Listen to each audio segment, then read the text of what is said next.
fuertes alcemos nuestro canto con viva emoción, y del mundo a la paz ostentemos nuestro invicto glorioso pendón. Salve el pueblo que intrépido y fuerte a la guerra a morir se lanzó, cuando en bélico reto de muerte sus cadenas de esclavos rompió.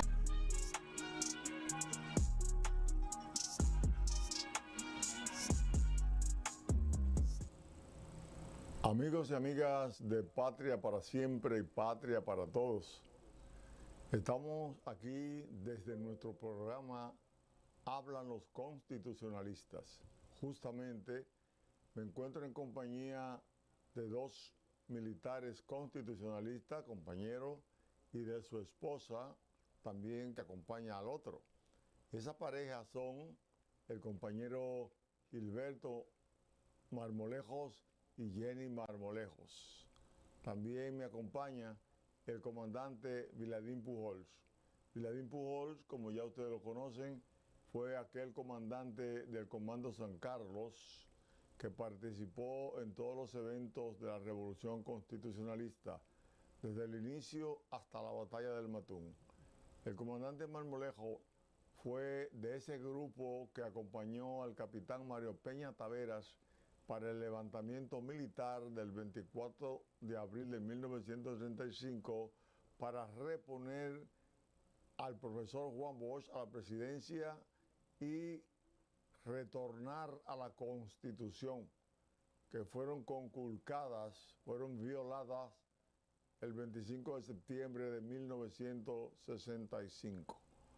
Aquí estamos con ustedes, su servidor y amigo de siempre, compañero Andrés Fortunato, en este empeño que tenemos por rescatar la memoria de Abril y contribuir de esa manera al impulso en calidad de la democracia constitucional que se ha dado en la República Dominicana desde el 1965 a la fecha. 59 años sin golpe de Estado gracias a ese esfuerzo.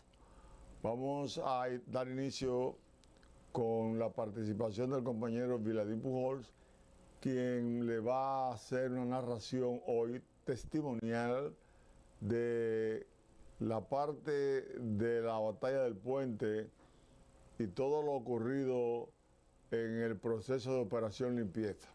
Comandante Viladín, ahí están los micrófonos para usted. Buenos días, como siempre.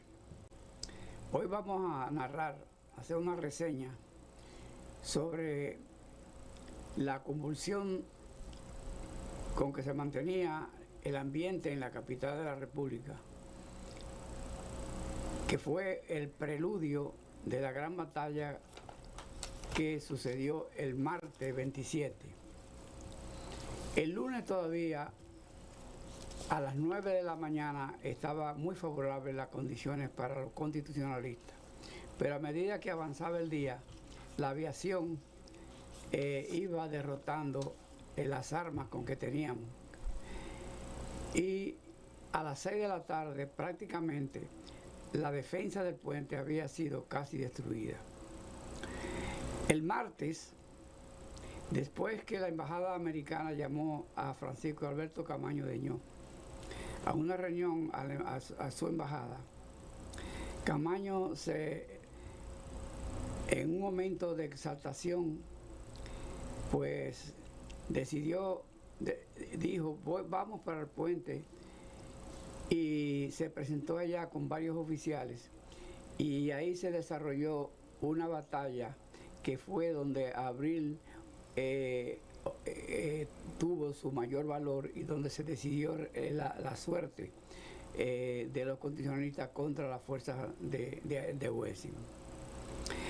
El miércoles, cuando Camaño fue a los periódicos a dar avisos sobre la victoria que habíamos tenido en el puente, pues los grandes periódicos como El Caribe y El Caribe y La Nación, lógicamente esos son grupos económicos que siempre han estado en contra de los intereses de la República, y no podía ser de otra manera, porque cuando Camaño le dio los detalles, le hicieron poco caso y continuaron desarrollando las informaciones que recibían de los americanos. Los americanos llegaron aquí en la madrugada del miércoles, o sea, ya el martes habían americanos aquí que llegaron 1.500 primero, pero el miércoles llegó la 82 División Aerotransportada desde Carolina del Norte a través de Puerto Rico. Lo primero que hicieron los americanos fue establecer una línea de seguridad, según la llamaban, que partía desde el puente, recorriendo toda la 27 de febrero, la Máximo Gómez, hasta llegar al embajador. Luego de establecerse en forma definitiva, decidieron hacer un gobierno que se llamó el Gobierno de Reconstrucción Nacional, con Inver Barrera a la cabeza, el general Inver Barrera. Y este fue establecido por los americanos como una contrapartida de la juramentación de Camaño como presidente el 4 de mayo de la semana anterior. El día 11 de mayo, los americanos, en combinación con Inver, comenzaron a planear una operación limpieza para barrer con todos los comandos que desde el domingo se habían comenzado a establecer en la parte norte, especialmente en la Federico Velázquez y cerca del cementerio, como por ejemplo la fábrica de clavos. Esa operación comenzó efectivamente a ametrallar la población el día 15. Y fue una operación terrible, porque se combinó la fuerza de los americanos con tanques y las fuerzas dominicanas a la cabeza de Enrique Pérez y Pérez, que era jefe de Estado Mayor del Ejército. Eso fue una batalla desigual prácticamente, porque las pocas armas que teníamos no eran comparables con la cantidad enorme que tenían los americanos y los dominicanos. Hasta que esa operación terminó el 21 de mayo, después que las fuerzas de Enrique Pérez Pérez llegaron hasta la Josefa Brea, precisamente donde estábamos el comando de nosotros. Lógicamente, después de esa derrota, que la mayoría de nosotros yo por ejemplo amanecí en un hospital que estaba cerca, y la mayoría de nosotros, tanto en esa noche como al otro día, nos dirigimos al edificio Copelo, donde estaba la jefatura de Estado Mayor, y le dijimos la situación en que estaba la parte de arriba, y Camaño prácticamente convino en que la situación de la parte norte no daba más para más, y decidió que abandonáramos las posiciones y regresábamos a Ciudad Nueva y llevar o pasar las armas que pudiéramos, que lógicamente era imposible prácticamente. Comandante, pero ¿cómo usted cruzó el cordón? Al otro día yo tenía una amiga que era una prostituta. Que hicieron su trabajo. Amiga mía, se llamaba Carmencita, que vivía precisamente en la 27 de febrero, casi esquina, por ahí por la Barahona. Y combinamos en que yo me iba a abrazar de ella para pasar la zona de seguridad. Yo pasé a pie porque realmente, digo descalzo, porque ya los zapatos que yo tenía ya no servían. Y así pasé a la Ciudad Nueva, y como a las 10 llegué a las 9 por ahí llegué al Copelo, y llamé a Ubiera Padua, que era asistente de Camaño, y después de conversar con él, Camaño ordenó que me llevaran a San Carlos y me hiciera comandante del Comando San Carlos en sustitución del primer teniente Héctor García del Ejército, que hasta ese día 21 comandaba el comando. Gracias, comandante. Ese segmento que usted acaba de narrar, testimonio vivo, es importante y lo vamos a continuar el próximo domingo. El próximo domingo usted estará hablándonos aquí acerca de todas las incidencias que vivió como comandante del Copelo, del San Carlos, del Comando San Carlos. Después, en el otro, vamos a hablar de la batalla del Matún, etcétera. Gracias, comandante. Pero es importante, amigos y amigas, que ustedes hagan contacto con estos testimonios. Se lee en los libros la historia, pero no se escucha de la voz de los actores la historia. En este programa, Hablan los Constitucionalistas, oirán muchos testimonios reales, no las páginas muertas de los libros o las páginas calladas, no, que hablan por los ojos y que los oídos no escuchan. Ustedes están oyendo aquí el testimonio, los testimonios de los compañeros.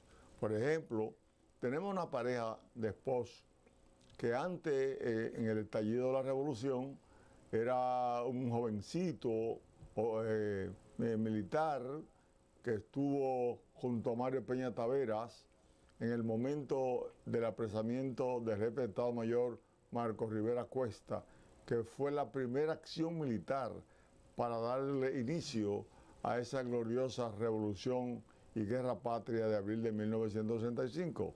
También tenemos aquí a su compañera, la señora Jenny Marmolejos.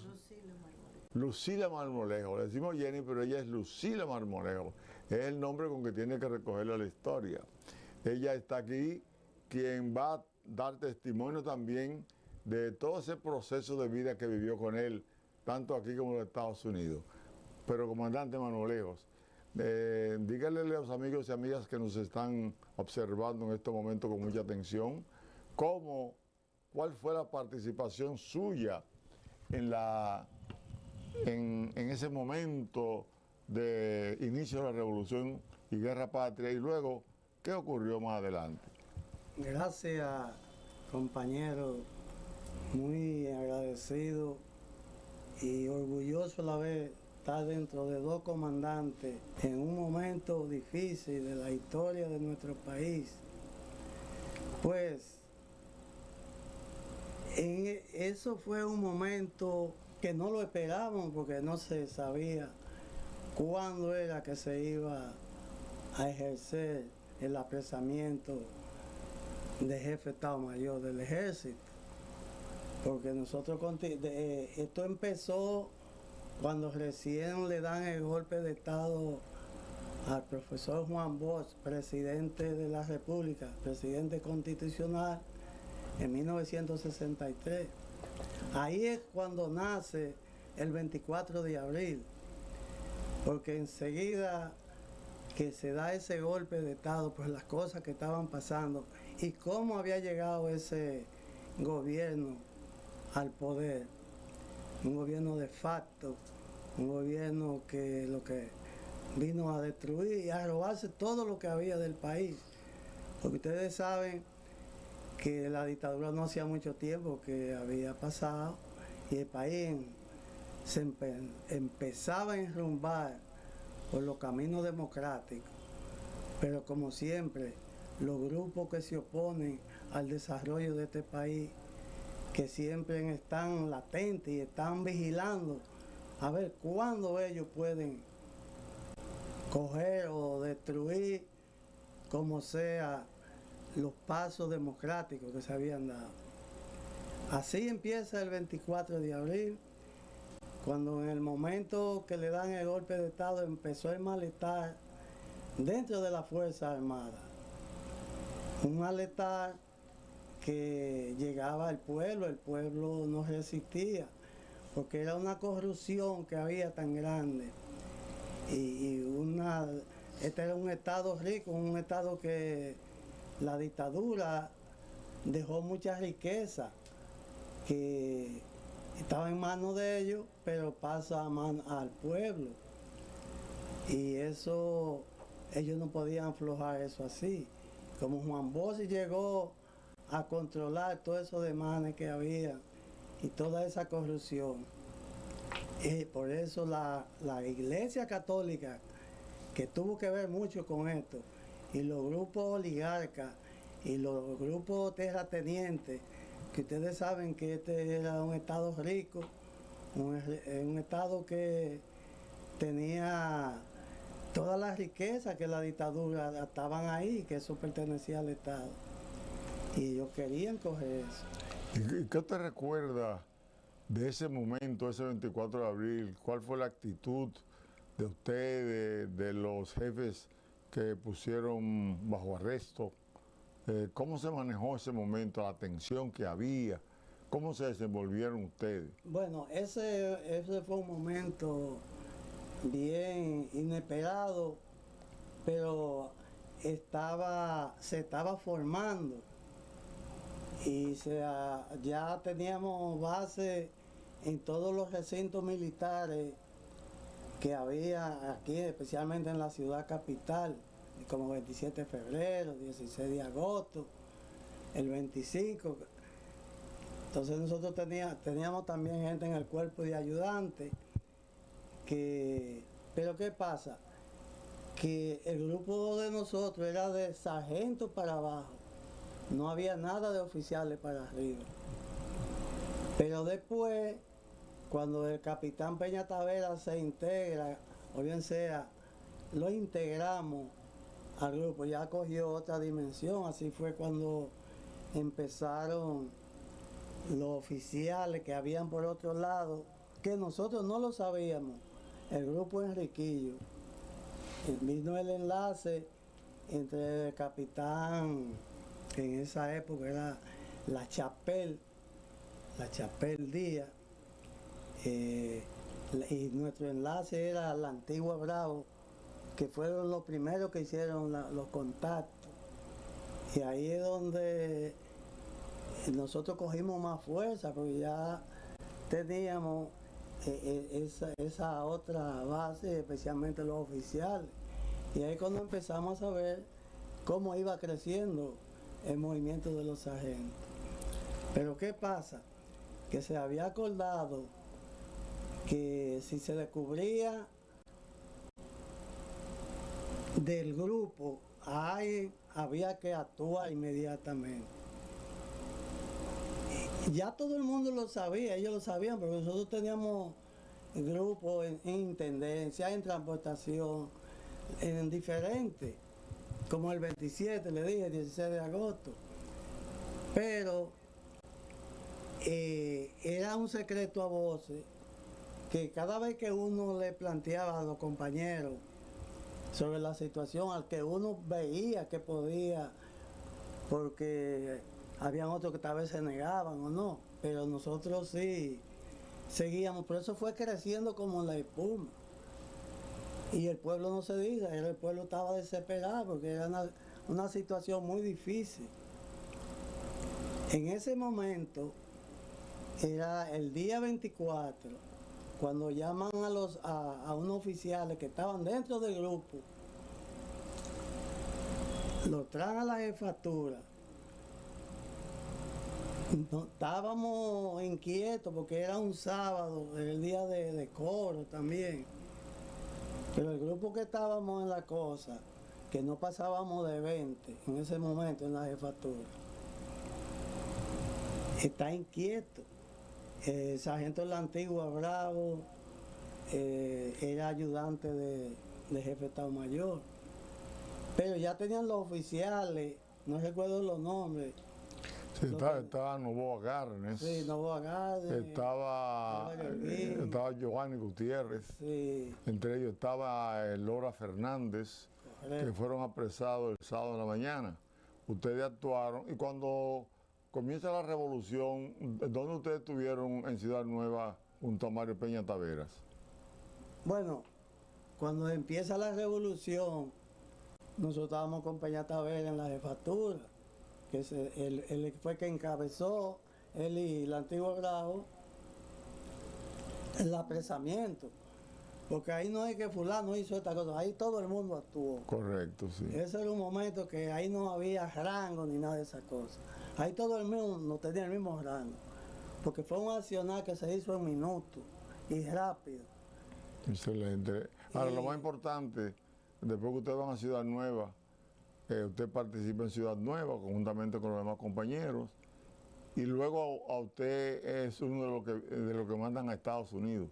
Sí, cuando yo estuve con el compañero Peña Taveras en el comando A, en la Salomé Ureña, estuve con él ahí. Sí. Pero primero yo estuve al final, no porque al primero nosotros estábamos aquí al lado de la 24 con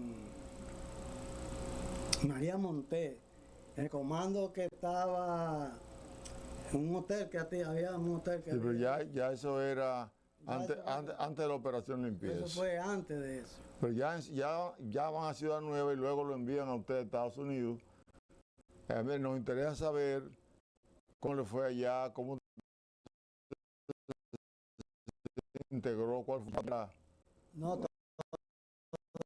todavía Sí, estamos allá, en Estados Unidos.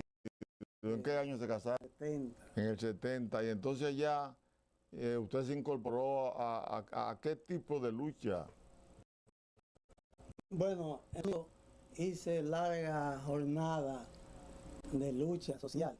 En ese momento, los 60 todavía, donde los Estados Unidos todavía la libertad de los negros estaba en veremos, porque en el año 64 todavía tuvieron que pasar leyes.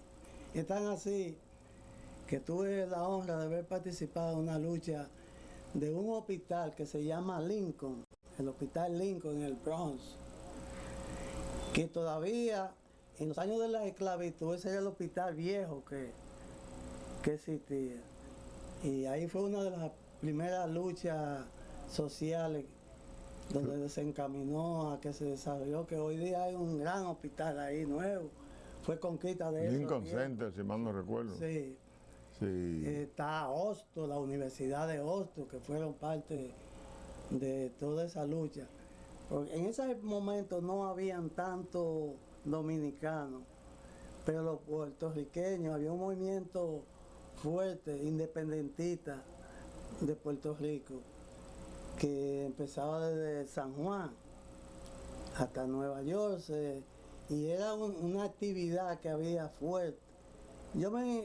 ¿Y qué tiempo duró usted más o menos vinculado a esos grupos Yo duré sociales? como 15 años. O sea, después del 65, Sí. usted duró casi hasta los 80 Sí, no, en los 80 todavía yo estaba trabajando. Sí, y después fui de los formadores del sindicato de taxi, que es una gran industria que hoy existe ahí.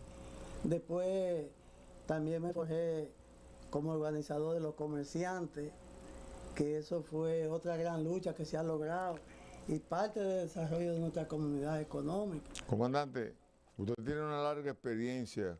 Vamos a tener que volverlo a invitar para que continuemos desarrollando el tema, como estoy haciendo con el compañero Viladín, pero ya los amigos y amigas televidentes, jóvenes y adultos, ya han disfrutado del testimonio vivo de un hombre que inició un proceso de lucha que todavía le está dando grandes frutos a la República Dominicana. Nos gustaría que su esposa, la señora Marmolejos, nos narre alguna experiencia al lado de su esposo, porque ellos tienen nada más y nada menos que 54 años casados. Se casaron en 1970 en el fragor de la lucha del compañero. Ahí estuvo la compañera también. Y para que los jóvenes sepan que los matrimonios pueden durar mucho y que se sacan grandes frutos, es importante que ella plantee algunas experiencias que vivió al lado de su esposo. Bueno, sí, nosotros nos conocimos allá en los Estados Unidos y hicimos matrimonio en el 70 y de ahí yo tuve que acompañar a mi comandante esposo y apoyarlo en muchas de esas luchas que tuvo en los Estados Unidos. Así como dijo él, en los taxis gitanos, que fue una lucha muy fuerte. Entonces también en la asociación de comerciantes, eso fue mucho luchar. El asunto de los hospitales también, hubo mucha lucha para que todo se reformara y se hiciera bien. Fue tanto lo que se supo luchar que yo decía, Dios mío, pero ¿hasta cuándo será? Y por último, de tanto que se luchó y que él se integró a todo lo que hizo y le salió todo bien, gracias a Dios. Entonces ahí lo de último fue luchando con la doble ciudadanía de los dominicanos en Estados Unidos. Y ahí fue una lucha fuertísima con Peña Gómez también, que estaban todos poniéndose de acuerdo hasta que se logró. Amén. Bueno, nosotros le queremos decir a los jóvenes que están enamorados hoy y que no piensan tener una vida duradera, que una vida de matrimonio llevada con los tropiezos que haya que tener, con los problemas que hayan que tener, si se llevan con disposición de seguir hasta el final luchando juntos van a heredar grandes cosas. La humanidad puede cambiar, pero tenemos que pensar que el matrimonio debe de existir y que el hogar es una pieza fundamental como institución para tener una sociedad fuerte, una sociedad en valores, en principios, que nos permita vivir con la armonía necesaria para disfrutar la tierra y las ventajas que Dios nos ha dado. Comandante, ¿usted quiere decir algo más brevemente? Porque tengo que decirle un mensaje al país. Tiene un minuto ahí para que se despida. Sí, pues muchas gracias por esta invitación y exhorto a los dominicanos, a los jóvenes, que la lucha es larga y difícil, pero no podemos echarse atrás, que todo se logra trabajando, estudiando y siendo un buen ciudadano. Excelente.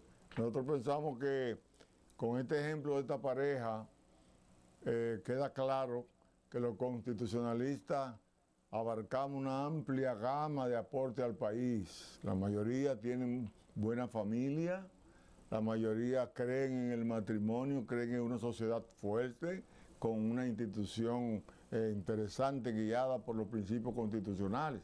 Ya ustedes ven cómo nos acompaña de manera permanente el comandante Viladín Pujols.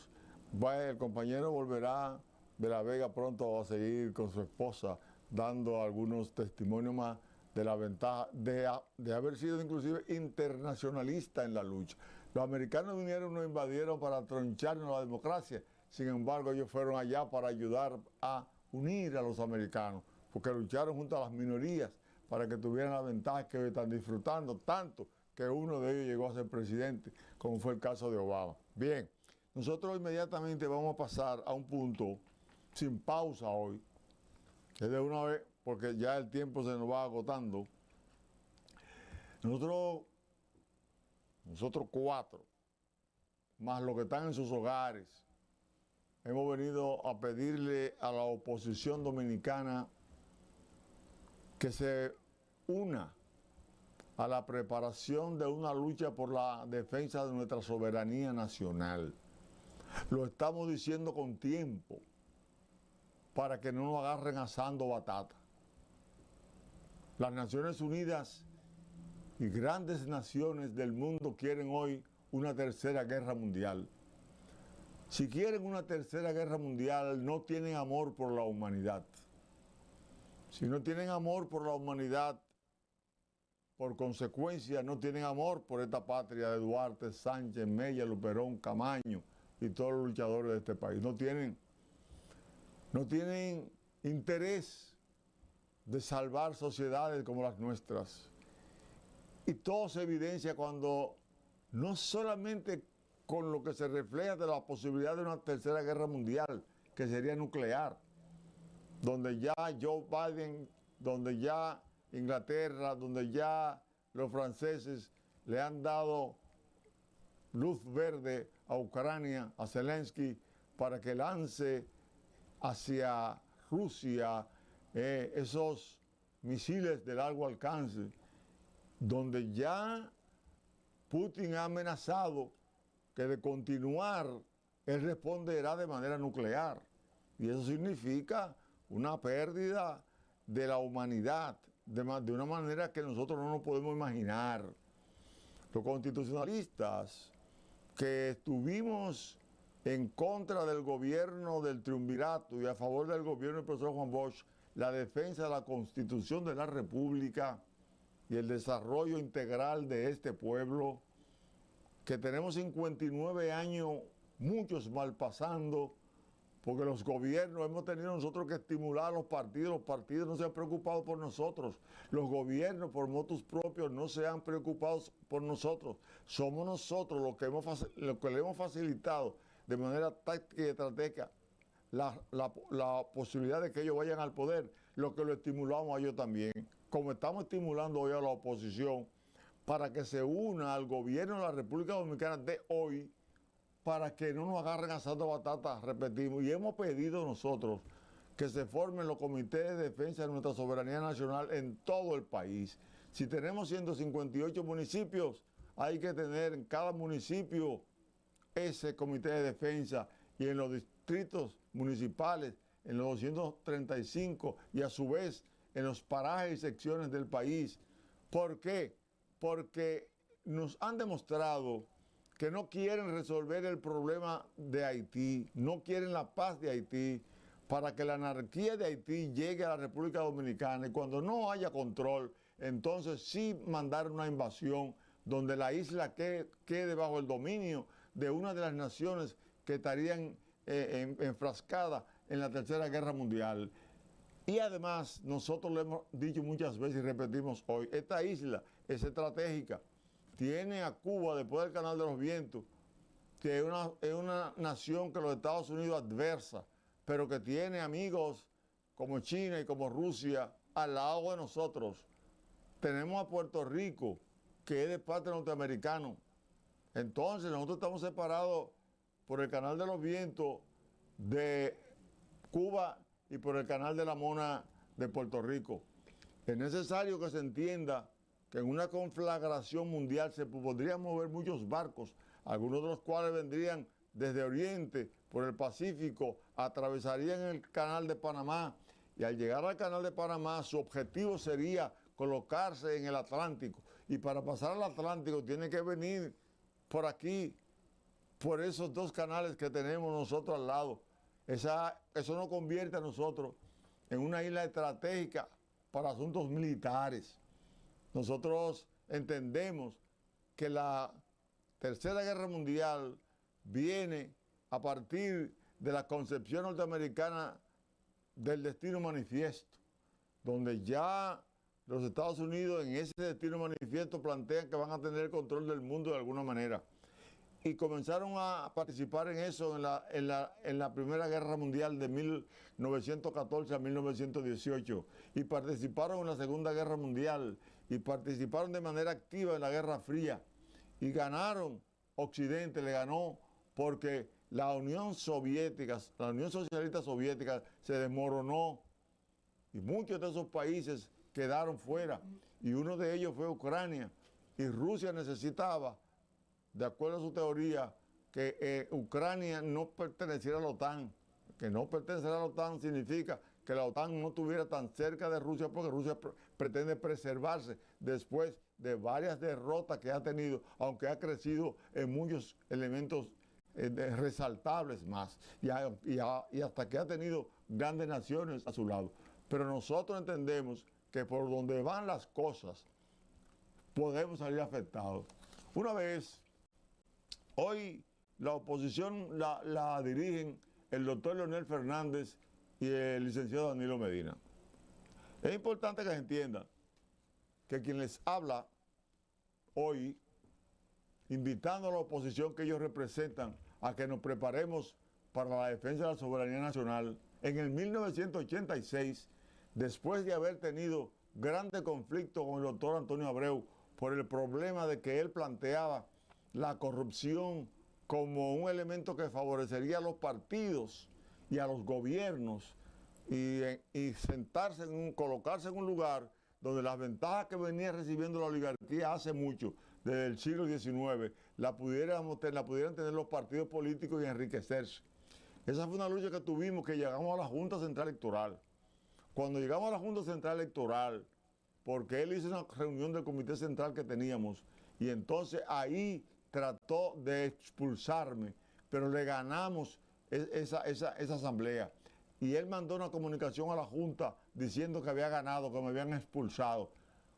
Comenzamos la lucha y demostramos en la Junta que los partidos políticos podían ser, de una manera u otra, intervenidos por los partidos políticos cuando tuvieran contradicciones que tuvieran que ir a la justicia electoral. Lo demostramos. Llegó el doctor Froilán Tavares y cuando encontró la instancia que nosotros enviamos, nos llamó, pues ya había visitado un servidor, Andrés Fortunato, al doctor Leonel Fernández, cuando tenía una pequeña oficina cerca de donde está el Palacio de Justicia de Ciudad Nueva. Ahí había un alumno mío que es testigo, que después llegó a ser miembro de la Cámara de Cuentas, que trabajaba con Leonel Fernández y sabe que lo que estoy diciendo hoy al país fue verdad. Y cuando le planteé a Leonel Fernández que fuera mi abogado, él dijo que no podía porque lo habían hecho miembro del Comité Central y que entonces iban a entender que después se habían entrometido en los asuntos de otro partido. Y muy cortésmente no me acompañó. Tuve que hacer la instancia, me convertí en abogado, yo no era abogado en ese momento. Me convertí en abogado y se aceptó y sentamos jurisprudencia. Y esa jurisprudencia sirvió para hacer el juicio a Jacobo Magluta y a Peña Gómez. Peña Gómez está vivo todavía. Doña Milagro está viva. Y sabe que el último orador de ese juicio a Jacobo Magluta y Salvador Blanco fue un servidor. Y que la decisión de la Junta se fue por la posición que mandamos. Pero le quisimos advertir a Leonel Fernández sobre la corrupción. Ese era el problema de la lucha con Tonito Abreu. Luego, ya cuando llega la oportunidad de Leonel Fernández hacer alianza con Balaguer en el 1996, otra vez nos adelantamos a lo que podía ocurrir. Entendíamos que la alianza no podía ser PLD, Partido Reformista, sino PLD, PRD, porque eran los dos partidos descendientes de la filosofía política del profesor Juan Bosch. El 24 de abril de 1996, el periódico el Nuevo Diario nos publicó este artículo que yo le voy a pedir al Control Master que lo suba. Yo lo voy a leer. El país debe saber qué dijimos esa vez y qué hubiese sido de este país si la alianza hubiese sido Peña Gómez y Leonel Fernández y no Leonel Fernández y Joaquín Balaguer. La revolución de abril del 65 y la unidad PRD-PLD es el título de este artículo que tiene ahora ya 14 años más 4 años más 28 años. Dice, si a 31 años de haberse producido la revolución de abril del 65, el acontecimiento político y social más importante del siglo XX en la República Dominicana, el Partido Revolucionario Dominicano y el Partido de la Liberación Dominicana, que en la actualidad suman, en esas elecciones del 96, sumaron los votos del PLD y el PRD juntos, el 79% de la preferencia del electorado dominicano. Formaron entonces una alianza política sustentada en un amplio programa de crecimiento y desarrollo económico y así como de reforma y modernización del Estado dominicano, para que se enrumbe por los senderos mandatorios de la actualidad, para que su unidad en estos senderos mandatorios de la actualidad estarían entonces ellos brindándole el mayor y mejor homenaje a los héroes y mártires de esta gloriosa epopeya, porque fue el 24 de abril de 1996 que publicamos este artículo.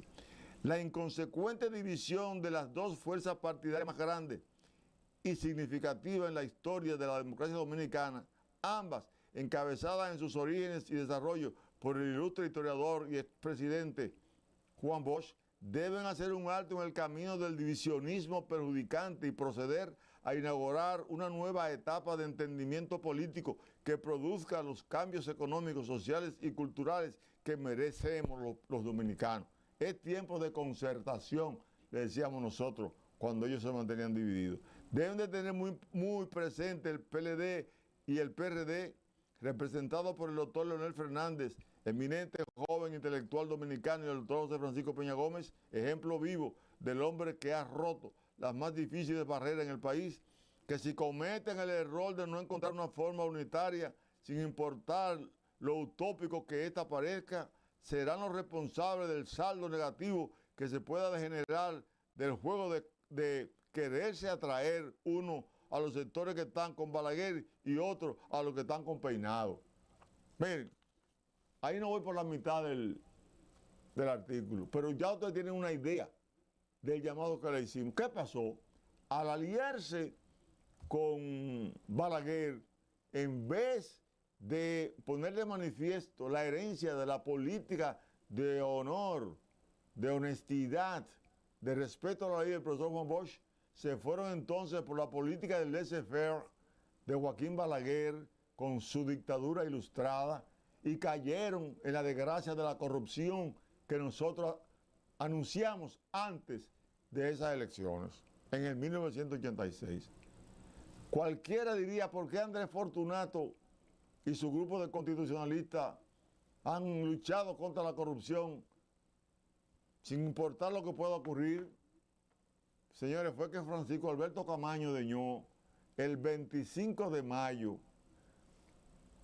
publicó el periódico La Nación, Control Master, usted tiene eso ahí, donde dice Camaño que la revolución se debió a la corrupción, o sea, el empuje con que surgió la revolución se debió a la corrupción. Nosotros hemos seguido esa línea de manera coherente, al extremo de que nosotros en el 1981 nos habían nombrado en el 80 en aduana para que nos calláramos la boca y no defendiéramos a los constitucionalistas después que fuimos donde Antonio Guzmán, y porque denunciamos la corrupción, el director de entonces nos mandó a hacer un asesinato con alguien.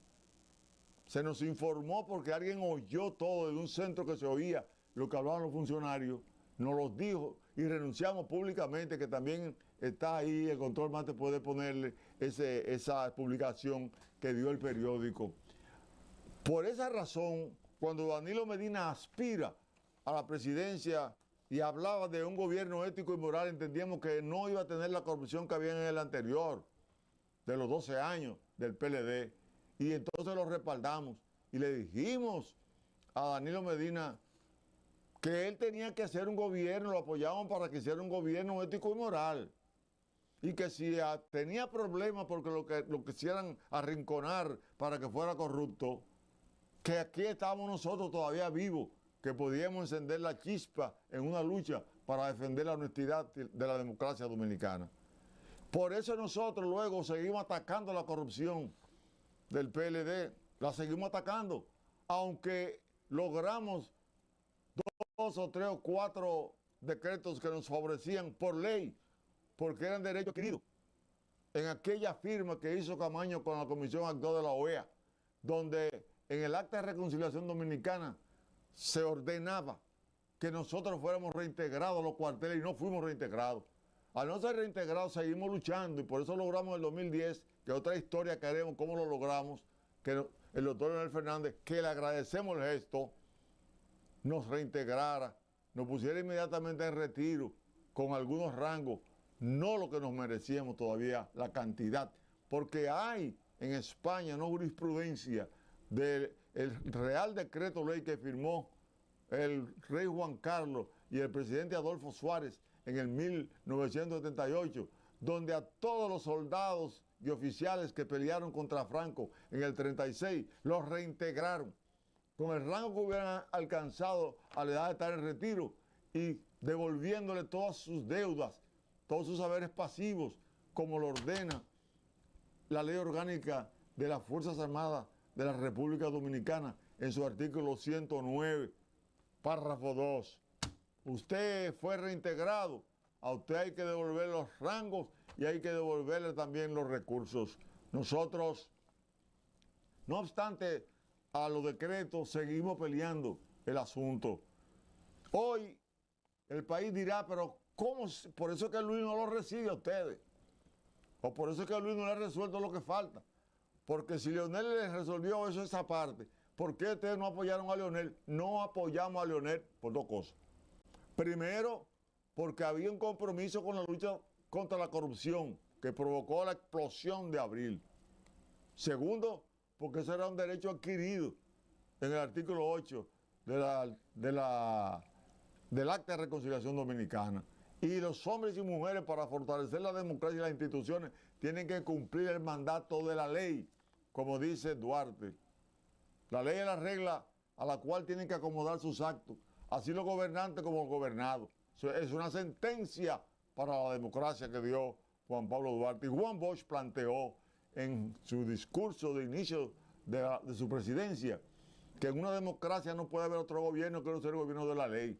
A Luis Abinader lo respaldamos y no estamos pidiendo la soberanía, la defensa de la soberanía nacional y los comités de defensa por defender a Luis, es por defender la patria, por defender la patria. Si no forman parte de los comités de defensa en este país, mañana no habrá remedio, como no hubo remedio por la corrupción, por no escuchar lo que le dijimos. Nosotros, lo que coherentemente hemos defendido la parte fundamental de la revolución constitucionalista de abril de 1965. Hoy estamos llamando temprano, hoy hay tiempo, porque mañana pueden haber hasta soldados que se vendan. Cuando Boyer vino aquí en el 1822, vino apoyado por militares de nosotros en la frontera. Ahí está el caso de Andrés Amarante. La crisis que se formó aquí después que Juan Sánchez Ramírez ganó la batalla de Polincado fue grande, hasta el momento que Núñez de Cáceres, que formó parte de los gobiernos que siguieron, inmediatamente mataron a Ferrán, que un soldado le puso una bayoneta en la garganta a Núñez de Cáceres. Eso en el 1811. En el 1821, cuando él forma la independencia efímera, que no dura 2 meses, que tuvo que entregarle de manera pacífica a Boyer, por razones que luego explicaremos. Todo eso ocurrió en la República Dominicana porque nadie quiso entender lo que se advertía. Hoy nosotros estamos planteando lo mismo. Todo lo que ha ocurrido en la República Dominicana se ha advertido de alguna manera. Hoy lo estamos advirtiendo. Y nosotros respaldamos a Luis Abinader, porque Luis Abinader prometió luchar contra la corrupción y comenzó luchando. Que algunos de su gente hayan cometido otra corrupción, bueno, que vayan a la justicia. El pueblo dominicano tiene que defender la lucha contra la corrupción. No agarrarse que algunos de los que están en el gobierno han robado. No, nadie puede robar. Y se lo dijimos cuando lo apoyamos el 10 de diciembre. Si no lucha contra la corrupción, nosotros no lo seguiremos respaldando. Y lo estamos respaldando porque él sigue la lucha contra la corrupción. Y porque ha hecho un trabajo para la defensa de la soberanía nacional que ha resaltado tanto, que ha sido reconocido internacionalmente. La oposición de los amigos que he mencionado no tiene justificación. Ellos pueden unirse en una alianza de defensa de la soberanía nacional y seguir haciendo su campaña política para lo que vaya a ocurrir en el 2028. Pero la patria está primero. Hay que aliarse aquí para defender esta República Dominicana que ha costado tanta sangre. Y le estamos haciendo un llamado a nosotros que ya vamos de palo para leña, pero hay muchos jóvenes que todavía son flor, que les falta mucho para llegar donde estamos nosotros, que tienen que tener una vida honorable, una democracia realmente de calidad, donde no haya soborno, donde la gente llegue a los cargos por mérito y profesionalización, como establece el artículo 142 de la Constitución de la República. Vamos a dejar el comentario hasta aquí. Mediten todo, medite la oposición, medite el gobierno, medite el país. Aquí hay que formar los comités de defensa y de la soberanía nacional. Contra Haití, contra Estados Unidos, no, con quien venga a pisotear la tierra dominicana, la tierra que juró Duarte que sería independiente de toda potencia extranjera o se hunde la isla. Bendiciones.